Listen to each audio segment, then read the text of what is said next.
Welcoming you to another edition of the Kirby on Sports podcast, episode 231. So glad that you're with us. I'm your host, Josh Kirby. Thanks so much for taking time out of your day to spend it with us here on the Kirby on Sports podcast. You can find us at kirbyonsports.com. Do us a favor, give us a like. Share this video with all your friends and family if you're on YouTube. Comment, subscribe, find us on all audio platforms as well. The support is greatly appreciated. From the bottom of our hearts, thank you. Our sponsors who make the Kirby on Sports podcast what it is today. The title sponsor, Frederick County Parks and Recreation, PM Plus Reserves, Shenandoah Primitives, Mark Francis with Icon Real Estate, Bear Pest and Termite Services, Mark Lynch with Guild Mortgage, Shenandoah Music, Icon Media, On the Road Driving School, New Look Landscaping, The Cider House, Barry Pearson with Equipment Share Advanced Solutions. Contact him today at 540-935-1069.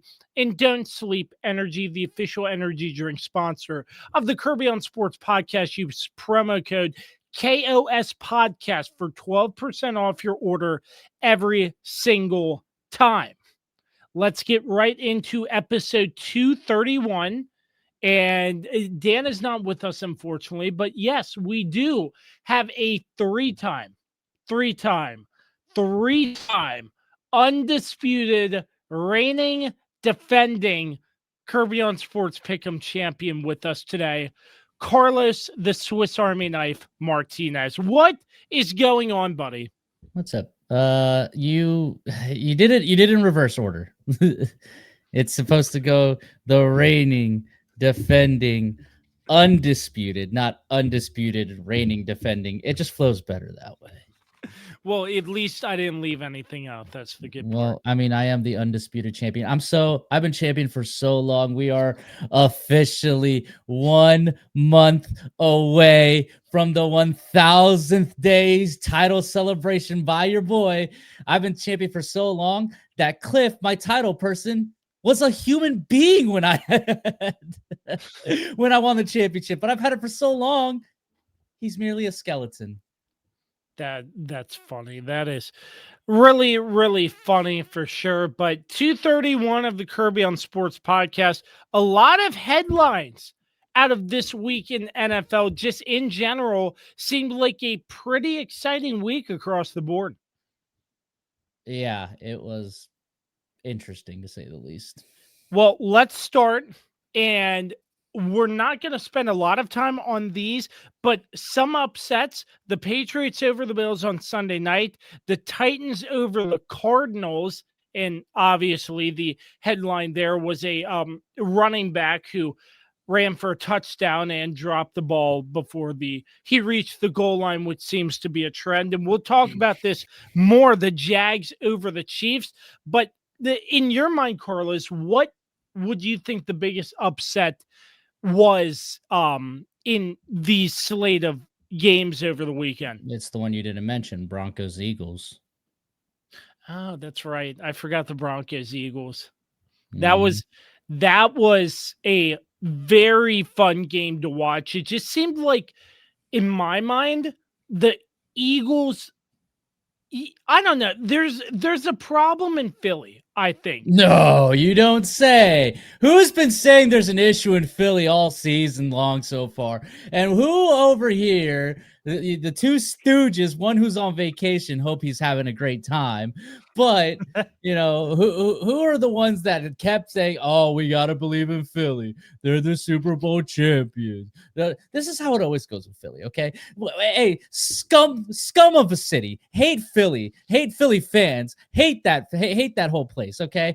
I'll never support Philadelphia, okay? So seeing them struggle, and despite even struggle, they're still winning, but seeing them struggle and implode always brings joy to my heart because, yes, they kicked my team's ass, okay?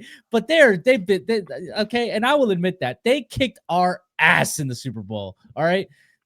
But they are just insufferable, okay? People say the Dallas Cowboys fans are insufferable. No, Philly fans are insufferable, okay? Absolutely. Philly fans, Philly, Nick Sirianni. The things I could say about Nick Sirianni aren't allowed. This is family podcast. Family podcast. We can't say terrible things. But anyways, look, this is what always happens to Philly. They go to a Super Bowl, they either win or they lose it. It doesn't matter. The next season is always a terrible season.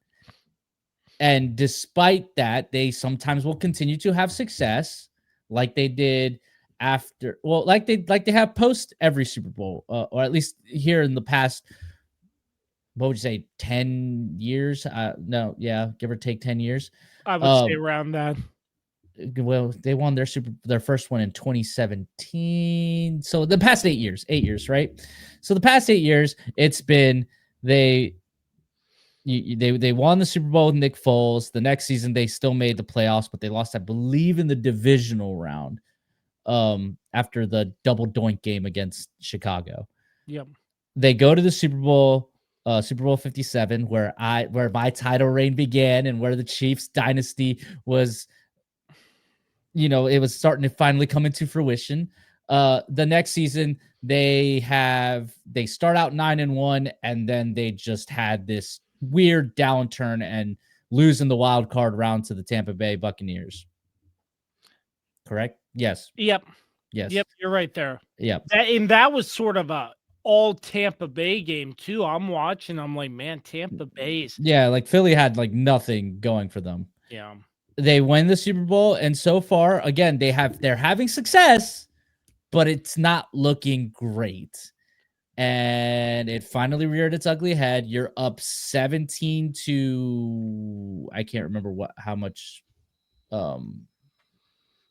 It was a favorable lead. I know that. It was in the second half, and then all of a sudden I think it was 17-3, and then it was 10-17, then it was 17-18, then it just kept going, and Philly couldn't figure it out.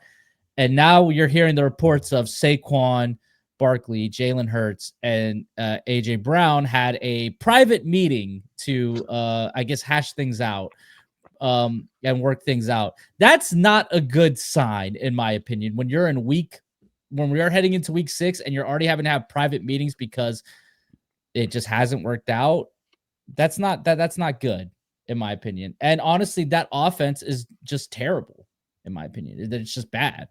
You are correct, Carlos. 17-3 through 3 quarters in this football game, and the Broncos score 18 points to win the game 21-17. But there is a problem in Philly. We addressed that. But to me, I still don't understand what the problem with AJ Brown, Devontae Smith, why aren't they getting the football? What's going on? We might never know. Dude, it's honestly simple. This offensive coordinator doesn't know how to use his weapons. This is a first-time offensive play caller. He's never called plays before. This is what happened after the Super Bowl, the first Chiefs Eagles Super Bowl 57. This is what happened. They brought in guys who were incompetent. Now, defensively, they're fine. They still have Vic Fangio, correct? Yep. Yeah, Vic Fangio, right? So their defense, I think, is playing fine. Okay, it's not what they were last season, but that's because they've lost a lot of pieces. But they're playing fine. It's the offense. They lose Kellen Moore, and Nick Sirianni brings in a guy who's not experienced. Kellen Moore at least had experience as an offensive coordinator and an offensive play caller while he was with the Cowboys and while he was with the Chargers. And obviously he had he knew how to use those weapons. Again, Jalen Hurts wasn't lighting it up last season. As a matter of fact, they kept Jalen Hurts tame, but they relied a lot on Saquon. They have not been relying on Saquon at all this season. And the proof shows. When you don't use your best weapons and you don't use Saquon and you don't use AJ Brown and you don't use Devontae Smith, you're going to struggle. And they've been narrowly passing through these games. Think about it. They should have lost to the LA Rams. They only won by miraculous blocked field goal. They very well could have lost to the Dallas Cowboys. They could, if the Chiefs had all their weapons, they probably would have lost that game, because it's not like they lit the Chiefs up in that second game. And Tampa Bay was the same thing. I mean, it just hasn't looked good offensively for them, and I do blame the offensive coordinator. I don't even know his name. I don't know who he is. I just know that he's a first-time play caller. I blame him, and I do kind of blame Jalen Hurts because it's just showing that Jalen Hurts isn't at that upper echelon that some people were trying to put him in with the Burrows, the Lamars, the Allens, the Mahomes. He's just not there. He's I don't even know if he's really on the same tier as Dak Prescott right now. Dak Prescott is lighting it up. And I don't know if Jalen Hurts is even on that level right now. And I think this further backs the argument that the Eagles didn't win that Super Bowl because of Jalen Hurts.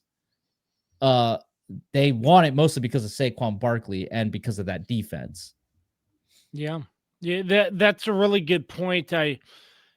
I'm curious what this private meeting will may or may not do for the Eagles come next week and down the line for this team. But you know, you said it too. It was pretty nice to see an upset victory, and it came down to the wire. The Eagles were driving, and Jalen Hurts was desperate enough to heave a Hail Mary and then run down to the end zone to try to catch his own pass there too, if it came to that. But unfortunately, it did not for the Stop Eagles. looking at internet memes. That one made no sense, Kirby. Like he just ran. Like he wasn't trying to catch his own ball. He just ran.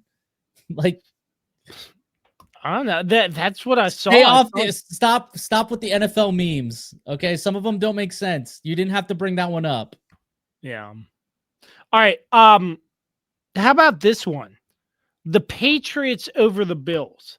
That's a quality Pats win against an undefeated team on Sunday night in Buffalo. That's a tough place to play. What do you think about that game? I thought that this is what a Patriots team with competent coaching is going to look like. And I also think that this is Buffalo probably not taking New England seriously, and on top of that, they've been winning, but it hasn't necessarily looked that. I mean, they that Saints game last week, for instance, it wasn't like they dominated that game. The scoreline makes it seem like it was a little bit set apart, but the Saints were in that game for a good while, and they're dealing with some injuries. The Buffalo Bills are, but you know, like I said, the Patriots, they made some great improvements this offseason. Obviously, some people kind of jumped off of them after that first game where they lost to the Raiders, but Vrabel's a great coach. He knows how to win these games. He does his best work, in prime time, and it was just a great performance by Drake May. And of course, Stephon Diggs had a great revenge game. This was an emotional game for him to come back to Buffalo, and he wanted to show out, and he did. And, it was a good win. I mean, I don't think that's indicative to anything about the Buffalo Bills. I think the Buffalo Bills are still the top dog in that division. But I think that this shows that, hey, the Patriots, they're on the right track here, especially now that they got Vrabel in as the coach, and there was a masterclass by him.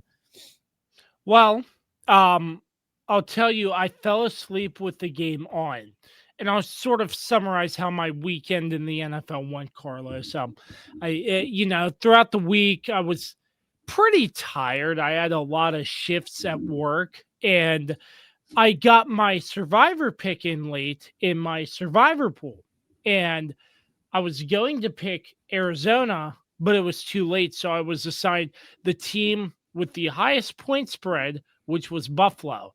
I wake up during the postgame show to see a celebration in New England's locker room, and I wake up, pull out my phone to see that Buffalo lost, and 6 weeks in, I'm out of my survivor pool, and I would have been out either way. So that's sort of how my weekend went. Cool. So I don't know what to do with that information. just, just saying it to say it. The Titans get their first win of the season over the Arizona Cardinals. Why can't players hold on to the football until you cross the goal line? Well, it's just even crazier considering that it happened to oh my goodness. It happened last week too. Yeah, I remember. I can't remember who it happened to though. But it's just I don't understand why this is a continuous drend where dude, just hold on to it until you get into the end zone. Then you can toss it, drop it, whatever you want to do. Just wait until you get to the end zone. And it's stupid. And It's undisciplined. you costed your team basically. I mean, honestly, this is also indicative on the Cardinals themselves. I mean, once again, Kyler Murray throws an absolute blunder of a game. I mean, he got basically mildly concussed by a snap. Like, are we sure he was okay to finish that game? I don't know. But look, I mean, it's just this is what it is. People got to stop believing in the Cardinals. The Cardinals, as long as Kyler Murray is the quarterback, the Cardinals will never be good. I don't think Kyler Murray will ever be a great quarterback. I don't think he's ever going to win a championship. I don't think he's ever going to be, a quarterback that's going to lead the Cardinals to be like Super Bowl contenders. I'm not even sure if Gannon is the right coach for the Cardinals. I really don't. I think Gannon is a great defensive coordinator. Obviously, we saw what he did with the Eagles, but since then, he hasn't really made that much noise in Arizona. Well, and in terms of the Titans, Cam Ward, great, great bounce back, especially considering his comments saying that their ass. well, yeah, I mean, just going back to that to wrap this up briefly, just hold on to the football. That's just being undisciplined. I'm positive you're coached up. And I'm going to go back to when Derrick Henry fumbled in Buffalo, they started using the term Ravenclaw. Hold the ball 3 points to your That's not a body. new term. That's not a new term. I know that, but I'm just saying I'm bringing up that term. Hold on to the football until you are 100% sure. Because if you let go of that football before you reach the goal line, hold on. No, hold on. Stop. This is a different situation that we're talking about here. He didn't fumble it because somebody was knocking it out like Derrick Henry has been fumbling. He did this under his own volition by running and thinking that he had crossed the line. And honestly, if I'm the ref, I would have just given the touchdown because in all honesty, it still looked like he kind of had possession of the ball before he lost it.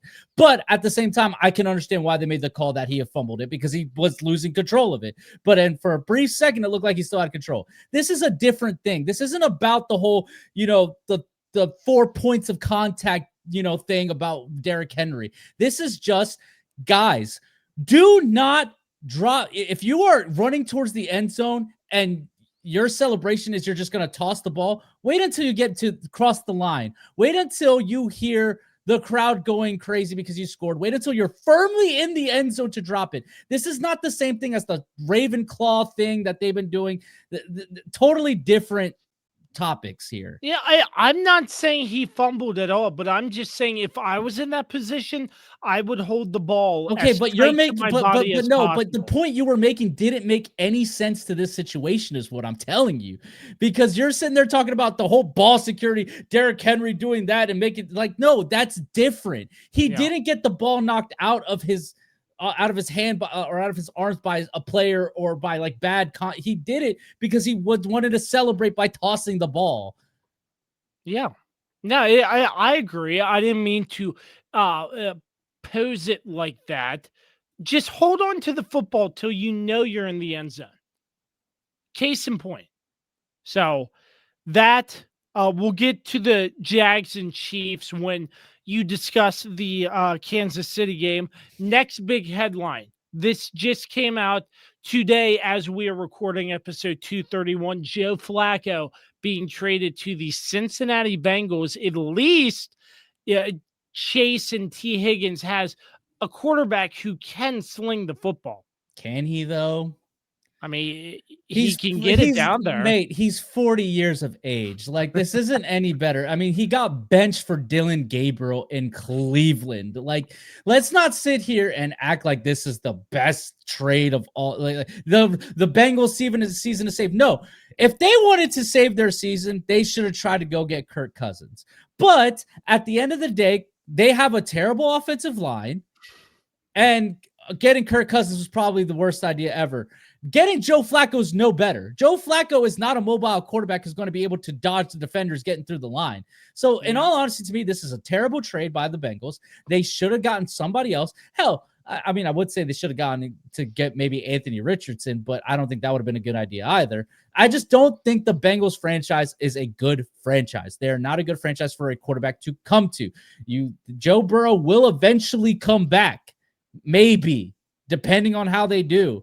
But I do not think Joe Flacco was the answer. I don't think he's that much better than Browning. Like, I don't.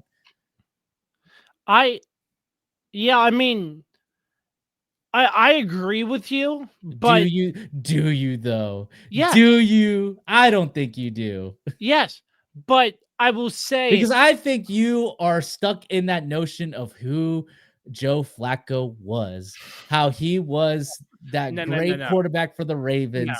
Because you freak out anytime Joe Flacco is mentioned. He does something when he was on the Colts. He does something when he was on the Browns. He got traded, and it was just.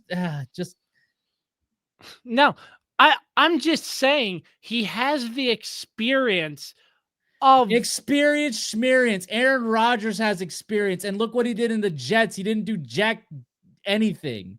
Experience means nothing when you're at a certain age. Tom Brady is one thing, okay? But like, Joe Flacco is not Tom Brady. So what are we doing here talking about? He has the experience.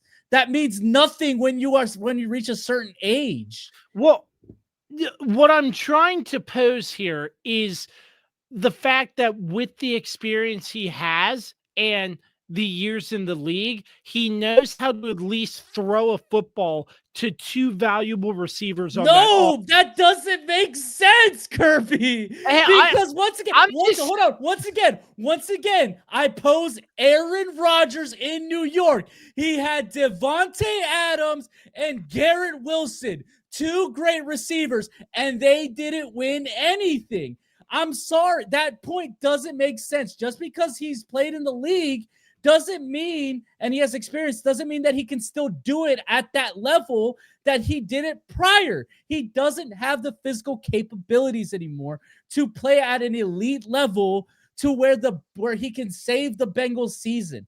It's just not going to happen. So this whole notion you're trying to make here of because he's got years in the league and because he's got he'll know how to work with two great receivers. That's BS. It doesn't work like that. Carson Wentz is struggling to get he's got Justin Jefferson, Jordan Addison, and a bunch of other great weapons there in Minnesota, and he's struggling too. It doesn't work like that. Well, that's just what I thought. But again, you made some really good points. It's okay. As the as the Taylor Swift song in her new album, the father figure of this podcast, as the daddy of this podcast, as the three-time Pick'ems champion, baby, I'm here to tell you you're wrong. Well, in all honesty, I could be very much wrong. Joe Flacco might, light it up and actually save the Bengals season. But in all honesty, just if you look at the history of situations like this, it doesn't work out that way. No, I understand. And I'm not saying anything about a season getting saved, but you have a quarterback that may or may not be able to throw to two weapons. But again, you brought up a good point in Aaron Rodgers. He didn't do anything. I feel like this could be a different situation where Joe Flacco can get T. Higgins and Jamar Chase involved in some way to maybe not win a game, but keep things close. That's what I'm trying to get at. But at the same time, you're bringing up completely valid reasons why I could be wrong. And I could exactly be wrong, and Joe Flacco might just be the biggest trade bust the Bengals have made. I mean, look, if you're betting on Joe Flacco to I be would like this, no. well, what I'm saying, because you just said like he could be the biggest trade bust. Like, I don't know if necessarily he'll, because it's like, what are your expectations for Joe Burrow? Because I'm not expecting a lot. So if he doesn't succeed, that's an easy bust for me. Yeah, I agree. So that's the big storyline there, Joe Flacco. And last but not least, I don't really know what to make of this because you hear in the news that NFL and Fox analyst Mark Sanchez has been stabbed. And I'm like, wow, is Sanchez stabbed? Is he all right? And then hours later on my phone, Mark Sanchez gets arrested. And slowly but surely, we're getting a deeper picture painted that honestly does not make a ton of sense in my mind. And from what I've seen, a truck driver is parked behind his hotel, and Sanchez says you can't park there, ends up getting some charges, beating him up, comes back, Sanchez gets stabbed. What is going on? I mean, it's an incredibly sad situation. It looks like there was alcohol involved. It's not looking really great for Mark Sanchez. And honestly, like, you feel for the truck driver because he wasn't doing anything. He was just parked there. Yeah. It seems like it's an incredibly sad situation. I mean, yeah, like when I saw that, I was like, when I saw the whole thing, like Mark Sanchez had been stabbed, I was like, oh man, what happened? Like, was he just out on the town? He was walking back to the hotel or something, and you know, some bad characters, he ran into some bad characters, unfortunately. No, it turns out he was the one who instigated the whole thing, and now he's looking at possible jail time as he's going to be charged with felonies and stuff like that. I don't know. I haven't necessarily looked too much into the situation just because, yeah, I'm just waiting for all the details to be situated, as you can see, because the story changed so rapidly in hours from he was stabbed to, oh, he was the reason, like he was the instigator. Mm-hmm. So I'm waiting for everything to play out before you pass final judgment or anything. But obviously that video that came out is pretty damning. And obviously their pictures were released of the other guy, the truck driver, and the damage that he sustained from the whole incident. It's just a sad situation, and that I just don't know enough about it to really speak on it too much, but it is an incredibly sad situation. So Fox was able to fly out Brady Quinn, and he filled in for Chris Myers in that game. They were calling Indianapolis and Las Vegas, but just troubling. Again, it's just crazy to hear how the timeline developed, and I'm like, wow. So I don't know. There might be more, but just another headline there to discuss. Not really a lot more to touch on than that because we don't really want to speculate. But are there any headlines that I may have missed before we move on? No. All right. Well, with that being said, episode 231 of the Kirby on Sports podcast rolls on. We'll take a quick break, but I do have to tell you about Frederick County Parks and Recreation Youth Basketball League. Save $20 if you register by October 12th.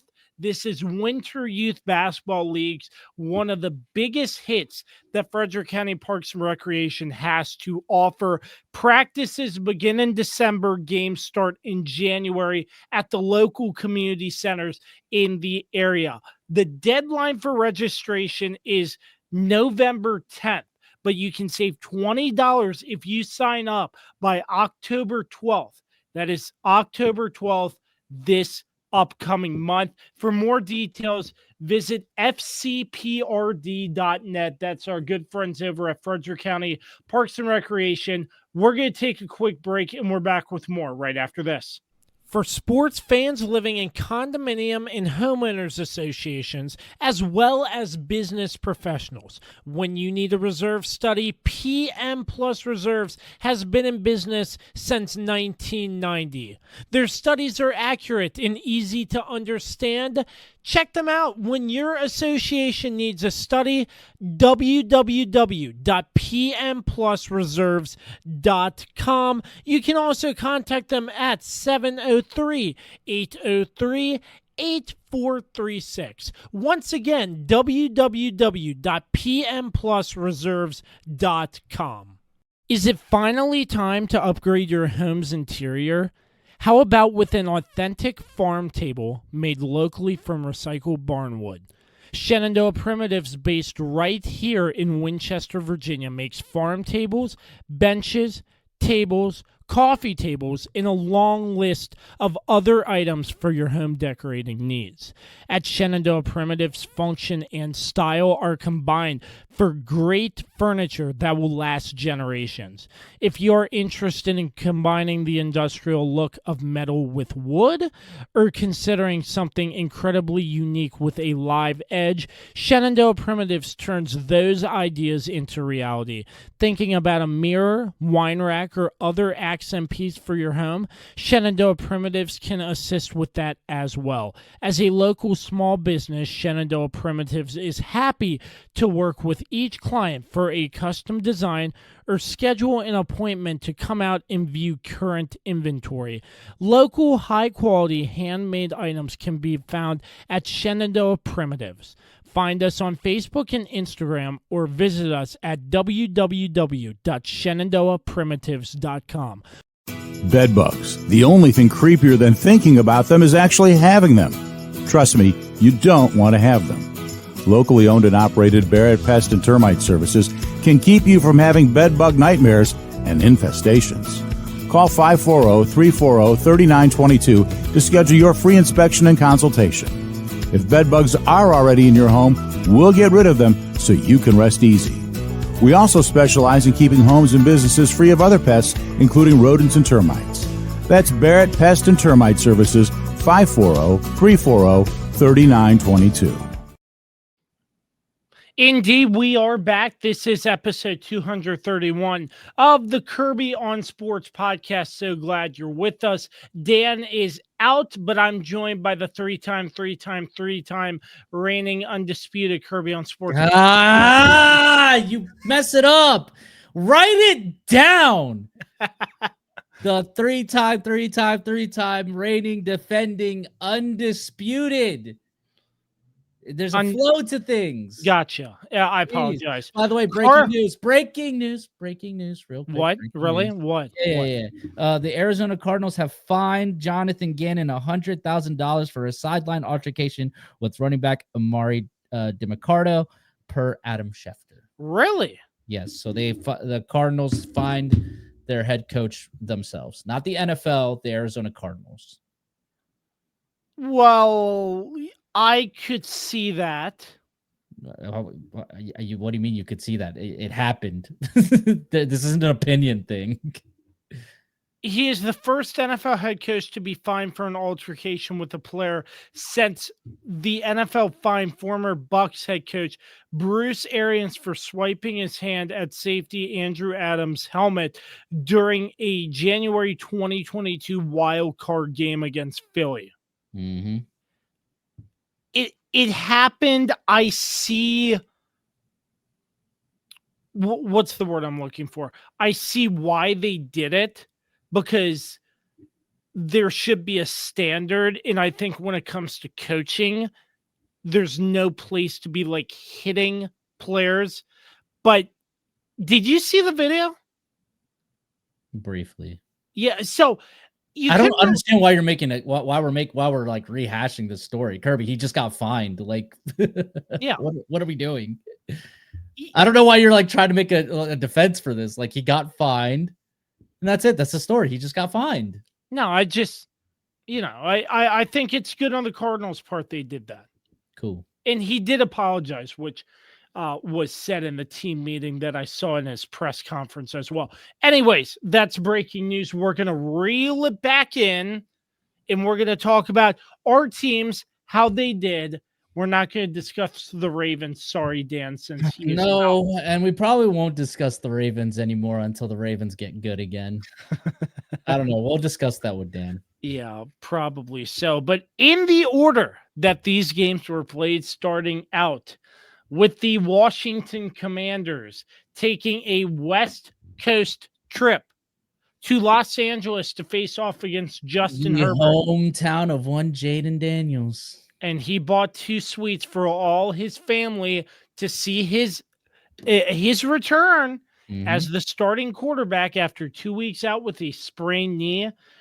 It looked like to me Jaden did not skip a beat. He looked good. He looked fresh. I appreciate Tom Brady for telling him to slide when needed so he doesn't do any of the extra stuff. I think he did a pretty good job.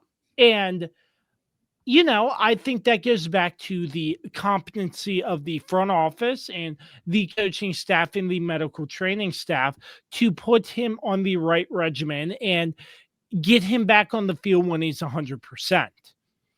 The star of this game for me, it was a slow start, which I kind of expected, and the Commanders were about to get down 17-0, and Kirby's complaint quarter could have been running at this very show, but no, there was an almost 17-0 Chargers lead after an incredible punt return by Lab McConkey. But no. You don't rough. Can't do that. You can't do that. You don't rough the future Hall of Fame punter Tress Way. Your favorite guy. Without paying for it. That's your favorite guy. And it felt like to me the Commanders flipped a switch internally. They drove down the field, and you see what Jaden Daniels did, a dime in the bucket to Luke McCaffrey. I believe that drive stalled, and they kicked a field goal to wait, excuse me. I think they had 3 points at that time. At the time of the punt? Yeah, I believe they had. They might have. Yes. Yeah, they had 3 points at the time. So it would have been 17-3. Excuse me. So the drive stalled, but a huge throw to Luke McCaffrey, getting them into field goal range to tie it up at 10. And Fox reported that Dan Quinn was yelling at the team in the locker room, probably to fire them up, and kept rolling on after that. Not a single point scored by the Chargers. They only had 10 points in the first quarter. Just in my mind, that was a huge swing for the rest of this game. Defensive line looked very good, and I know the Chargers are battling a lot of injuries. I mean, they don't have either their right tackle or their left tackle. So just from what I saw, the defensive line stepped up pretty good. I would imagine that's due to the lack of line help that the Chargers had. And Justin Herbert was getting pressured all day. I think, was it 5-6 sacks? But it was a good amount. It was a good amount. Javon Kinlaw played really good. Deron Payne getting in there. The corners for Washington, it didn't seem like the secondary wasn't playing terrible. Well, you got to factor that into, because the defensive line was getting pressure on Herbert that they weren't exposed. And I think that's part of it too. That's something I'm going to touch on during our Chiefs talk. Yeah. So, with that, where was I? So, I mean, defense looked good. I know there's probably a lot more that they want to improve on, get some more guys back and healthy whenever, because the Commanders are still kind of beat up. Jaden Daniels, I love the Jaden Daniels to Deebo Samuel connection, 8 receptions, 96 yards in the fourth down kind of effort play towards the end of the game that just Jaden lobbed up to Debo and he caught it to like seal the deal. There were some times that the Chargers were making good drives happen, and especially after Ja'Cory Croskey-Merritt, aka Bill Croskey-Merritt, fumbled the football in a pivotal point. That still doesn't make sense to me, but hey, I just go with what they say on TV. Yeah. So, anyways, he fumbles, and I'm like, oh crap. Momentum just swung again. But a batted pass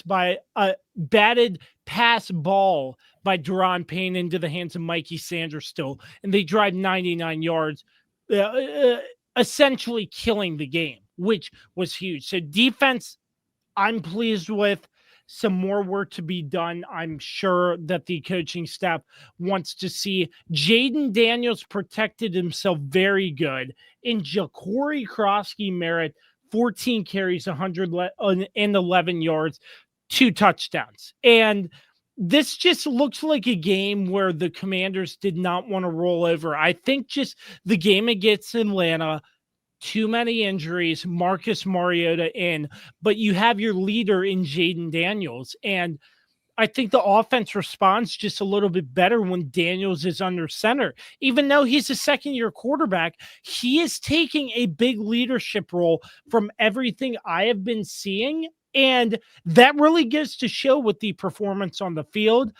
Again, some injuries from this Commanders front that just in general in the team that I'm hoping they will get healthier as time goes on and they can reload with the weapons that were out and make them even better and stronger. But I was pretty pleased with a 27-10 victory as the Commanders were on the road in California defeating a Chargers team. And the Chargers were 3-1 at the time. And don't get me wrong, I'm not bashing the Chargers or anything, but they're a good football team. I just think the injuries really caught up to the Chargers, and the Chargers' offensive line wasn't able to help protect Justin Herbert, who did make some good plays at times, some good throws, and their running back was doing some good things. But again, injuries caught up to them there as well and throughout the course of the game. But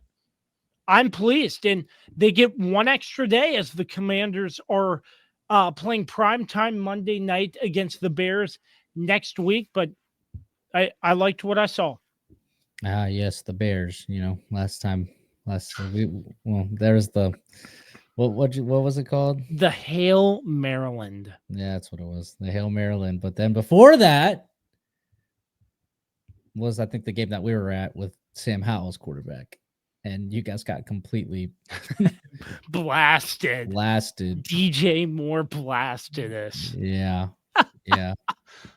But no, I mean, look, it was a good performance. I wasn't necessarily 100% locked in on this game. I was more so paying attention to Tampa Bay, Seattle. That was a crazy game too. That was a crazy good game. Yeah, I mean, you guys went down 10-0, and I was like, oh man, this is not looking good. And then completely shut it down from there. And I think this is indicative of kind of where the Chargers are right now. They're banged up. They're super banged up, and they're not able to do the things that they were able to do at the beginning of the season, even though they had already lost Slater because they still had Joe Alt. But not having Joe Alt and he apparently was going to try to go, but it's a high ankle sprain, and like you're just not going to be ready. He wanted to go, but it didn't work out that way. And Herbert started off the game hot, and then that Washington defense shut it all down. And look, I mean, everybody's been making a big deal about, Terry McLaurin being hurt and everything like that, but it's like, hey, you guys got Debo for a reason. So yeah, I don't know, but it was a good performance. Great comeback game for Jaden Daniels. And again, it was a good game for him returning to his hometown and everything. So, there's not much to really say. Well, I'll say the road doesn't get any easier, Carlos. Nope. I will tell you why. You got Chicago Monday. Monday night, Chicago. That's going to be an interesting game, but it's a winnable game. 4:25, Cowboys. And it's at Dallas. I don't know. That one's going to be a little bit tougher to judge because it's the question being, is CeeDee Lamb back by that game? Does Dallas's defense get any better? I mean, yeah, they blasted the Jets this week, but it's the Jets, that's not that impressive. I don't know. Dak Prescott's cooking though. So that's going to be a tough one. Then after that, again, Monday night, the Civil War, the Commanders and the Chiefs. Part two. Sunday night against the Seahawks. That's going to be tough.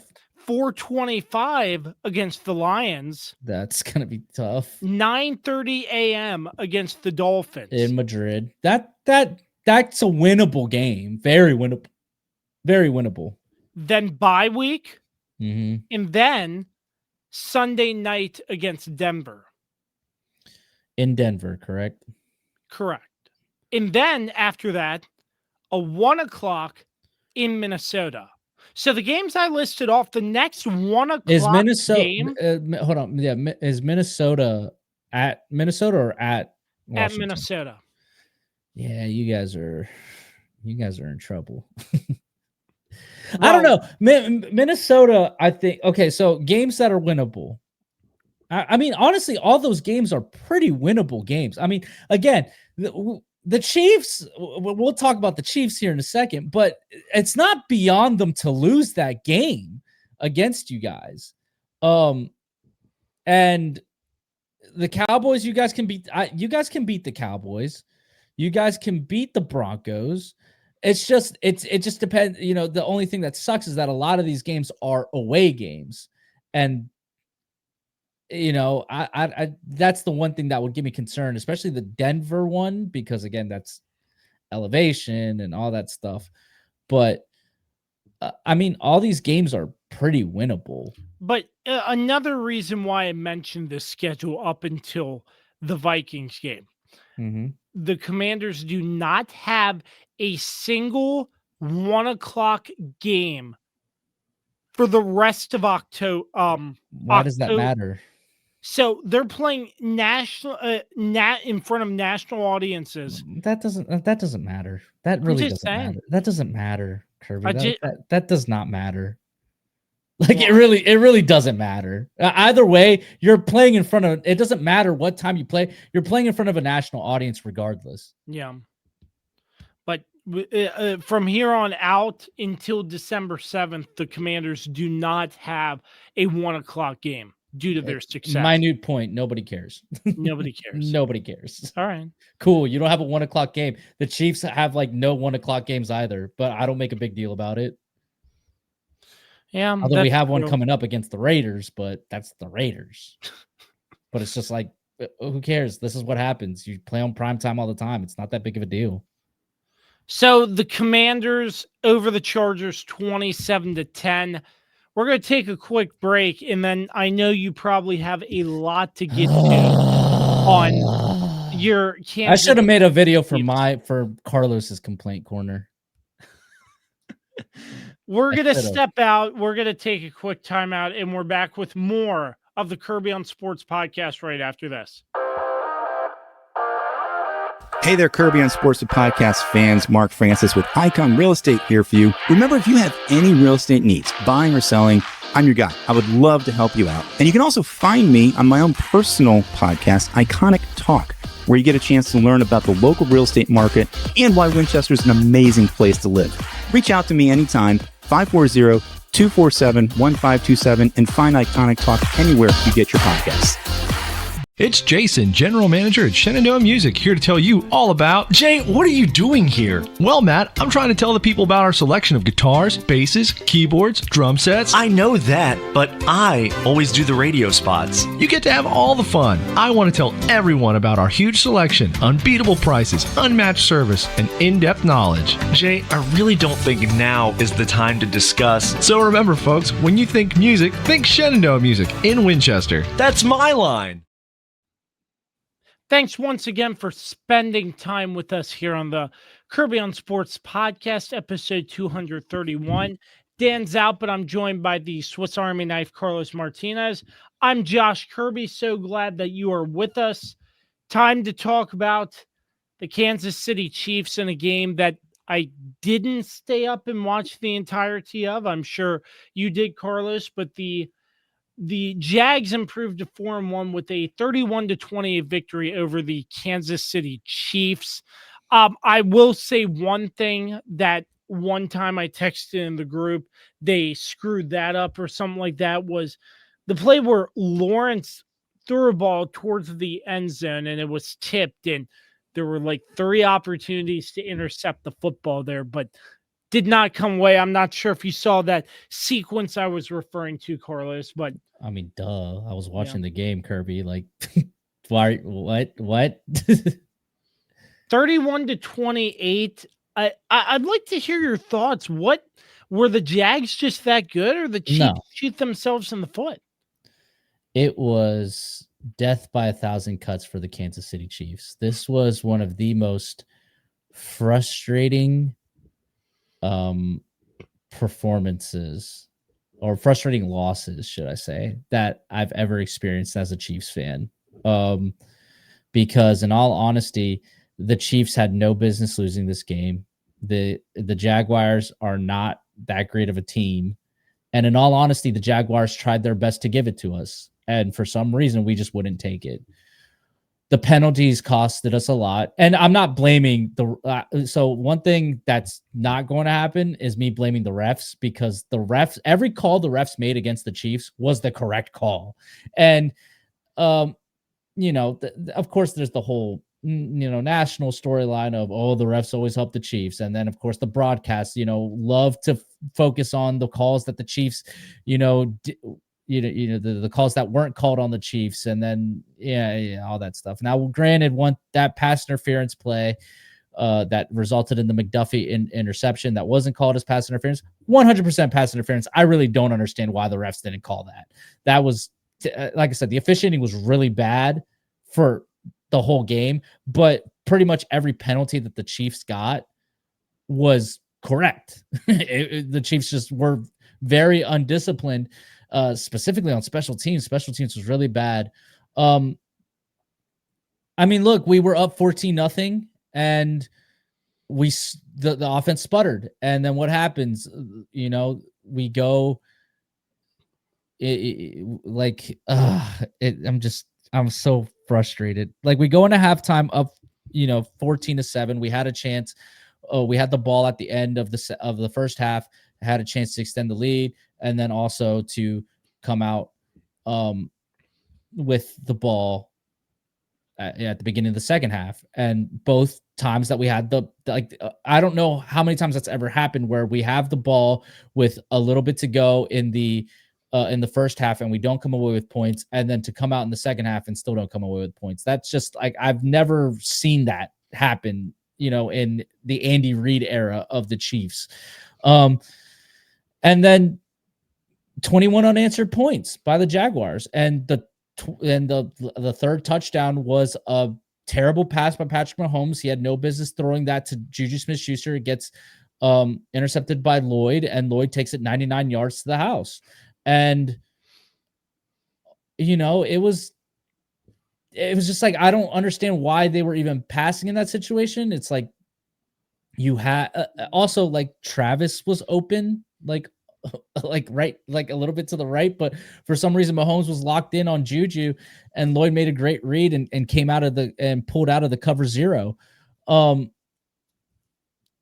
just the defense was so bad in this game. They couldn't stop a stop sign. It was terrible. The main thing that everybody's pointing out this morning was the whole final play, or the game losing play where Trevor Lawrence trips on himself.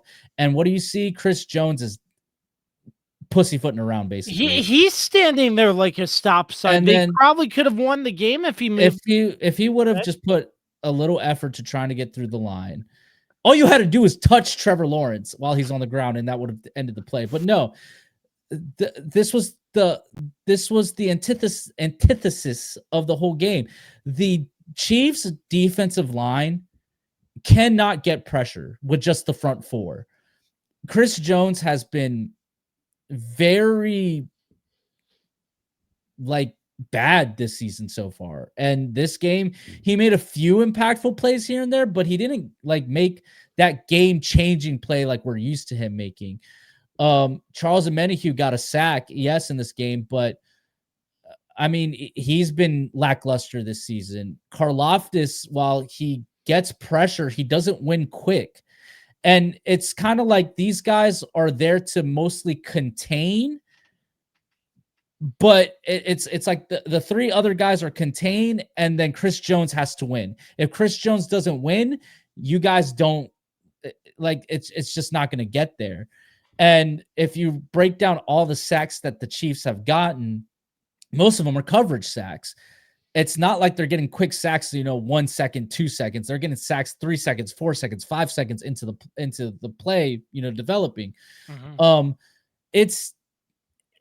I don't know how you fix that, because then what happens is Spagnuolo gets impatient, and then he tries to send a cover zero blitz, and then that puts our secondary on an island, and our secondary played terrible in this game. I mean, Watson was, especially on that final drive. I mean, that one pass from Lawrence to what's the kid's name? To Thomas was an absolute dime. Like, Trevor Lawrence put it perfectly where it needed to be. But then, after that, that pass interference from Chamari Connor being coverage is always a bad thing when he's man to man on somebody. It was just terrible by the defense. The defense played awful, and it overshadows a great performance by Nick Bolton. Nick Bolton actually had a fantastic game, and this is exactly what happened against the Chargers. They would kind of contain one side, and then Trevor Lawrence would run out the other way, kind of the same way Justin Herbert did. And we didn't necessarily execute the game plan to perfection the way we did, say, against Lamar, where we're able to contain Lamar and we have a spy on him, and then the spy eventually comes in. We never got to really see that game plan, and I just don't think that the Chiefs respected Trevor Lawrence's running game, because he doesn't normally run like that. We did contain Travis Etienne. Again, the run defense is not an issue with this team. It's mostly the pass rush and some of the players on secondary. Offensively, still having Juwan Taylor got a penalty, but it ultimately looked like it wasn't even his fault. They called him for the penalty for the I believe it was the illegal formation penalty, but it was the receiver lined up wrong, and for some reason they called it on Juwan. The offensive line did okay. There was no issues there. It's just, the crucial mistakes, the penalties, the missed plays here and there, during that final drive that the Chiefs had, Hollywood Brown just turns his head, and catches that ball. He had ample enough room for him to get plenty of yardage to get us into at least field goal range to get to tie the game and go into overtime. But yeah, it was a super frustrating game. Xavier Worthy didn't make the biggest impact. Obviously, he showed up on the injury report late during the week with a swollen ankle on the flight to Jacksonville. Simmons comes up literally 30 minutes before kickoff that he's questionable because of an illness. Luckily, he played through it and actually had a decent game. Yeah, it was just the penalties, the turnovers, The cowardly not going for it on fourth down sometimes when it was like, dude, like this is like a 93rd percentile play here. Like you will probably get this one. Like we were running it down their throats. Like you're really telling me like we can't get 2 yards. There was a 4th and 2 situation that we punted. I believe it was on the drive after halftime. And yeah, look, when you look back at the Buccaneers game last season, where Liam Cohen was the offensive coordinator then, he gave the Chiefs issues, and he gave us a lot of issues in this game. But I can't sit here and say that the Jacksonville Jaguars were the better team because Trevor Lawrence didn't play well. Like he didn't. He played terribly. I mean, there was plenty of delay of games, plenty of terrible throws, and just like he made the plays that he needed to win, which was what you're supposed to do. But if the Chiefs defense could just make one stop, the Chiefs win this game. If Patrick Mahomes doesn't throw that horrible interception, the Chiefs win this game. We're now 2-3. We're looking down the barrel at 2-4. We got Detroit coming in to Arrowhead on Sunday night. And it's just like, these are the issues that I'm talking, because the offense has looked great since, even with Xavier not necessarily, being a big factor in this game. Like the offense moved the ball. We had we stopped we made that goal line stop, with Trevor Lawrence is lunging over to try to get the touchdown, and Bolton knocks it out of his hand perfectly, right, just literally millimeters before it crosses the pylon. And then we go on a beautiful 97-yard drive and score. At that point, like it was like, oh, the Chiefs offense can do whatever. But then for some reason they sputter, and there was 2 drives where they didn't do anything. And yeah, that hurt us there. But like the thing that I do want to focus on before I finish my long complaints of why the Chiefs lost, the special teams killed us, man. Like they did on kickoffs. I mean, obviously Harrison Butker once again screws us, not necessarily on a missed field goal or on a missed extra point. He screwed us on the kickoff, where how do you kick that out of bounds in that situation? Like, why are you even aiming for the sideline anyways? And he kicks that kickoff out of bounds when we're up 28-24. It puts the Jaguars at the 40. Like, they got to just drive 60 yards, and our defense hasn't shown that they can stop them. Like, you just helped them out. The penalties on special teams that kept, pushing, putting the Jaguars in better field positions and then messing up our kickoff returns. It was just penalties, and it was just it was death by 1,000 cuts, man. And it was a terrible performance by the Kansas City Chiefs. It was. And again, it's a thing of like, if this is not like last season, they weren't making these mistakes. They weren't getting lackluster effort from Chris Jones. They were getting, they were making the championship plays, and they just haven't done that this season. And that's the most frustrating. We were 11-0 in 1-score games.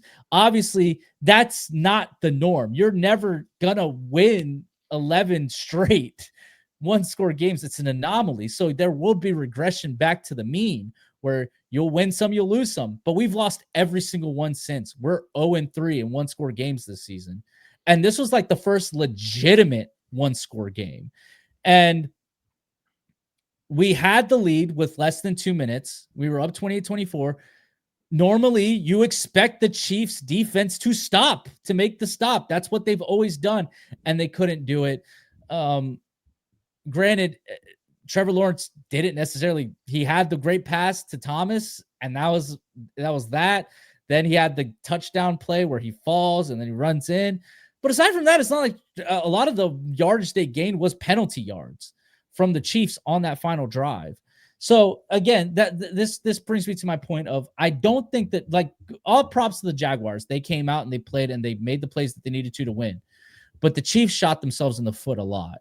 And if they didn't shoot themselves in the foot and they don't make those costly mistakes, they win this game easily. But that's not what happened. And now, and on a week where you have so many of your opponents lose, and normally Kansas City takes advantage of these situations and they get the win and they start pressing the advantage on things, they drop this game to the Jacksonville Jaguars. And it's the curse of the AFC South. We just have bad time with the AFC South teams. And frustrating. These guys need to clean it up. We have this tough game against Detroit. Rashee Rice comes back. By this time next week, Rashee Rice will be back in the building practicing, getting ready for the Raiders game. But we have to get through Detroit. We hopefully can get the win, and we at least go 500, which would be perfect. It sets up then we have everything still in front of us. But going down 2-4 is going to be really tough if that happens. And again, Detroit is not an easy opponent. Luckily, it's Jared Goff. He's not a mobile quarterback, so that's good news. And our run defense has done fantastic. So hopefully we're able to stuff Sonic and Knuckles. But it's the Detroit Lions, and they've been playing very good ever since that Green Bay Packers game. So with that being said, disappointing loss, frustrating loss. And the Chiefs got a lot of work to do if they, to get back to that championship level that we're accustomed to. Yeah, again, I didn't really see a lot of this game, but going back to the final play, I'm like, come on, Chris Jones, can you at least make an effort to try to tackle him? He's literally just standing there. And you mentioned all the other issues, the penalties, and how Trevor Lawrence wasn't having a good game. Do you think, Carlos, with a game like this where the Chiefs fall in close fashion, do you think they can rebound? Or what are your thoughts just on trying to prepare and move forward and get better from a game like this? Yeah, look, I have no doubts on whether the Chiefs can rebound. That's not a real question, Kirby. So Carlos is confident there, but just it was an exciting game, that's for sure, for just fans on TV. My dad was telling me all about it after I woke up this morning, and I watched some of the highlights too. And I agree with you, Carlos. I don't think Trevor Lawrence played the absolute best out there too. So, it's just one of those weird type of primetime games, if you get what I mean. Sure. I mean, it's one of those games that the Chiefs should win, and then they somehow lose. And it's always against an AFC South team. It happened to us a few years ago against the Colts, where the Colts weren't any good, and then they somehow beat us. It's happened to us against the Texans. We had to go to overtime to beat them. 1 year. It's just, this is how we just, for some reason, I mean, we had the Andrew Luck playoff game many years ago where the Chiefs blew a huge lead. This is just how it goes, man. And it's just frustrating because, like, again, we're used to the Chiefs winning these types of games, and they didn't do it. And by their own mistakes and by lack of effort. And, you can tell by Mahomes' press conference that he's starting to get a little frustrated too. He's like, well, we've lost too many games already. And it's all, and again, when you watch the previous games, it's because the reason why we've lost those games is because of us. It's because of lack of execution, penalties, turnovers that shouldn't happen. We've had the 2 goal line turnovers in these 3 losses. The one against the Eagles where it's in Travis's hands and Travis drops it and it gets intercepted. This one where Patrick Mahomes he got on that play. He didn't see the defender there. He throws it and anticipating that, because he thought he saw the coverage that he liked, and he saw it on film that normally that spot is open. But guess what? The Jaguars made the corrections and covered that spot, and Mahomes didn't see it. He throws the ball there. It's a 99-yard pick six. It's just frustrating. And also, Butker strikes again. And honestly, I think this is probably going to be his last year as a Kansas City Chief, because he's missed us a kick Every game, including the preseason, he's missed a kick. Now, granted, again, he didn't miss like an extra point or a field goal in this game, but he kicked the ball out of bounds and put them at the 40 on the final drive of the play. Like, it's just unacceptable. Butker needs to be better because we've seen him be the reason why we've won Super Bowls. And now he's can't even do a simple kickoff in bounds. It's ridiculous. Absolutely. So with that, the Chiefs fall to the Jags 31-28. We're going to step out for a timeout. When we come back, the best segment on the Kirby on Sports podcast, the Kirby on Sports PickEm. You don't want to miss this. Don't go anywhere. The Cider House is now open on East Piccadilly Street in downtown Winchester. The Cider House is open starting at noon Wednesday to Sunday. Stop in for a wide variety of ciders on draft, as well as 4 Virginia beers, wine, and ready-to-drink canned cocktails. Don't miss our lunch specials featuring our house salad. We also have dinner specials too. Stop in today at the Cider House, located on Piccadilly Street in downtown Winchester. Fall is here, and New Look Landscaping has everything your home needs to look its best. Brighten your yard with colorful mums available now. And don't forget, New Look offers professional power washing to give your home a fresh, clean look. Call New Look Landscaping today at 540-327-1244 or email them 2025.nullook@gmail.com. Are you looking to take the final steps in order to get your driver's license? Look no further. On the Road Driving School offers teen and adult driving, along with classroom sessions for teens and adults, DMV re-exam classes, and driver improvement classes. On the Road Driving School has what you need in order to get on the road. Contact them today at 540-869-6105. That's On the Road Driving School. 540-869-6105. On the Road Driving School will get you on the road. Welcoming you back to episode 231 of the Kirby on Sports podcast. We're not going to waste any more time.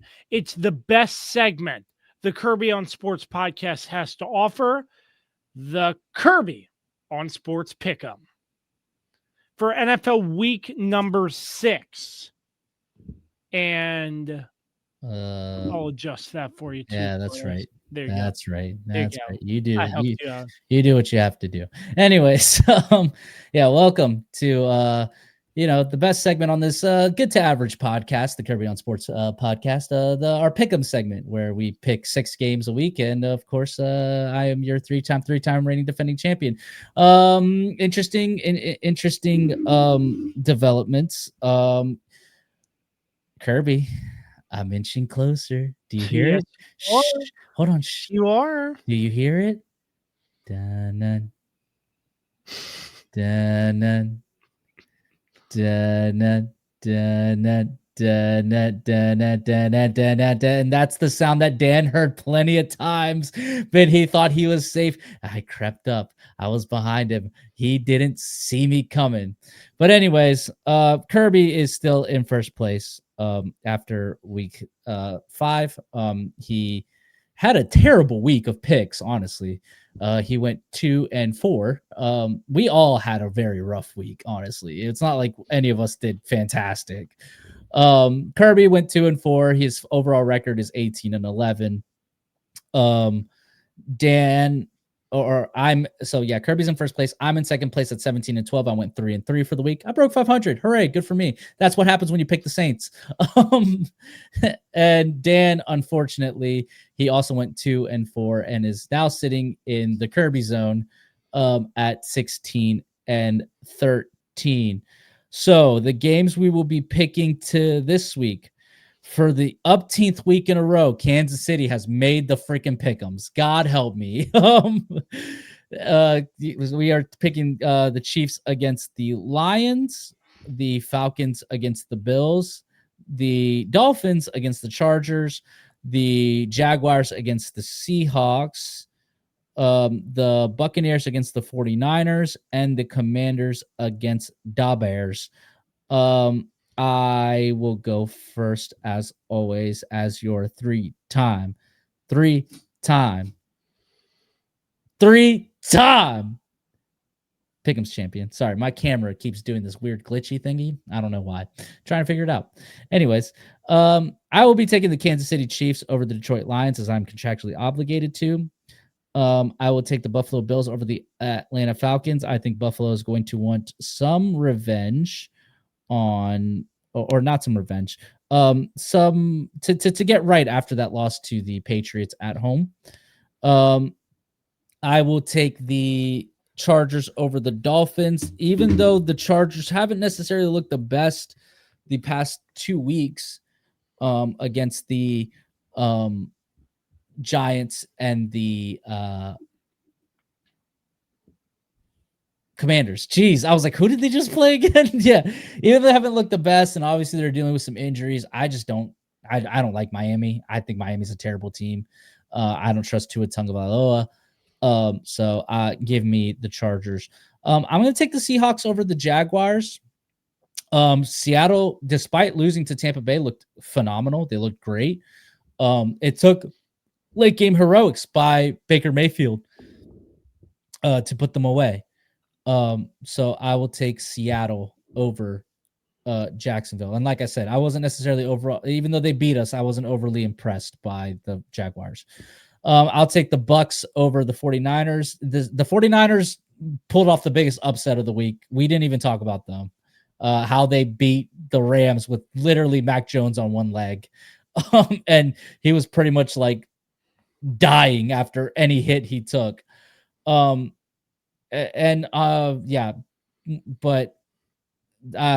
Baker's looked great. I think he's on track for an MVP type season. Honestly, he's kind of my front runner for MVP right now. I'll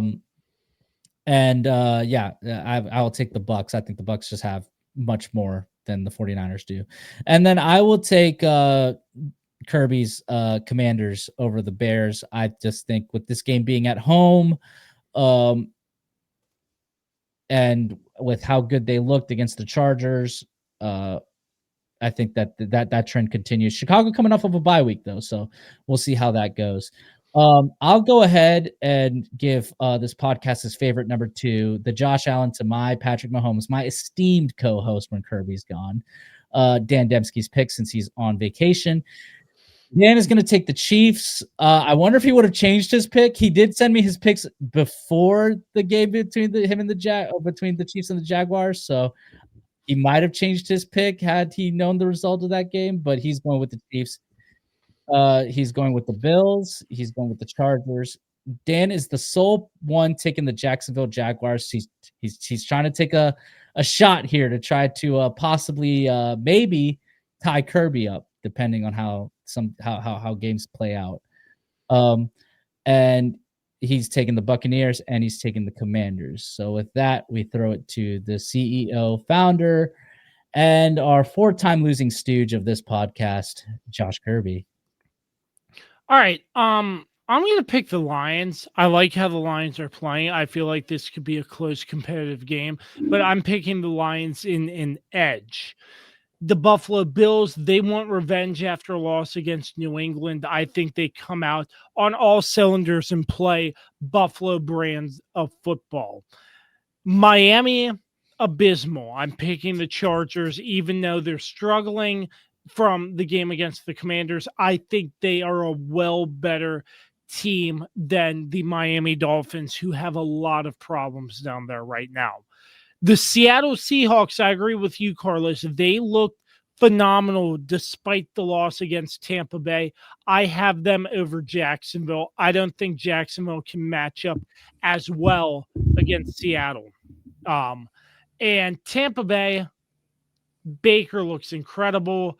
Egbuka, if I'm saying that correct, that Mbuka. wide receiver. Mbuka. It's such a great weapon for Baker Mayfield. Agreed. So a lot of target, a lot of talents out there in Tampa Bay. I'm picking the Buccaneers, and I am contractually obligated to pick the Washington Commanders over the Chicago Bears to wrap up Week 6 of the Kirby on Sports PickEm. Do we want a history lesson? If you would like. Okay, so history-wise, at this point last season, now mind you, again, we are missing a game from the Pick'ems. Your dad, who needs to listen to the show, should understand this. That we are missing a game due to the Cowboys-Packers tie. We did not count that game as a loss or a win. We just didn't count it. So we are technically, we will be missing a game for the rest of the season. So when we look at history, it'll always look wonky. So with that being said, at this point last season, Dan was in first place at 18-12. He's obviously 2 games to the worse at this point, as he's at 16-13, which is really bad. And me and Kirby were tied at 17-13. I'm at 17-12, so I'm pretty much just about where I was. And Kirby's 1 game to the better at 18-11. So basically saying we're pretty much still on track as we were last season. Nobody has really done any better than they did last season. Dan's done a little worse, but for the most part, we're all within where we normally are, which means Dun dun. Again, if Dun, dun. no, that doesn't work. Dun dun dun dun dun dun dun dun dun dun dun dun dun dun. No, you see, you ruined the joke. This is what you do, Kirby. You cream cheesed it. You cream cheesed it. Now I can't use it again. But anyways, which means, okay, we're just gonna put it out here now, live on air. If I win for the 4th straight year in a row, the Pick'ems is done. We're done. We're over. No more. Because it's clear that you jabronis can't beat me. You have to beat me this year. One of you has to. Because if I win a 4th time, there's just no point. Either that or it's just going to be you two against each other, and I will retire like John Cena as the last real champion. And you guys can get some other third jabroni to try to fill my shoes, who will never fill my shoes as the greatest champion of all time in the Pick'ems. Good luck if that happens. I'm hoping that one of you, like I've always said, is the Cody Rhodes to my Roman Reigns, that you dethrone me, and that you guys get to hold that in your list of accomplishments, that you beat the greatest champion of all time on the Pick'ems. But we'll see how this works out. But anyways, that's the history lesson. Well, there we go. That mother trucker. You all right? I broke a pen. Oh, I was about to say. Well, that concludes the Kirby on Sports Pick'em, and this means the worst part of the show, the goodbyes. Carlos, a very fun episode with you as always. Always a pleasure chopping it up, talking NFL football with you on episode 231 of the podcast. Indubitably. And yeah. We miss you, Dan. We miss you very much. Miss you, Dan. We hope you enjoy vacation. And guess what? Your boy turns 30 on Friday. Who, you? Yeah, my birthday's on Friday, big guy. You forgot already. Happy birthday to you. Absolutely. Happy birthday. Hell not. Stop that noise right there. So with that being said, we end the show here. We love you guys, and we'll see you on the next one. Peace.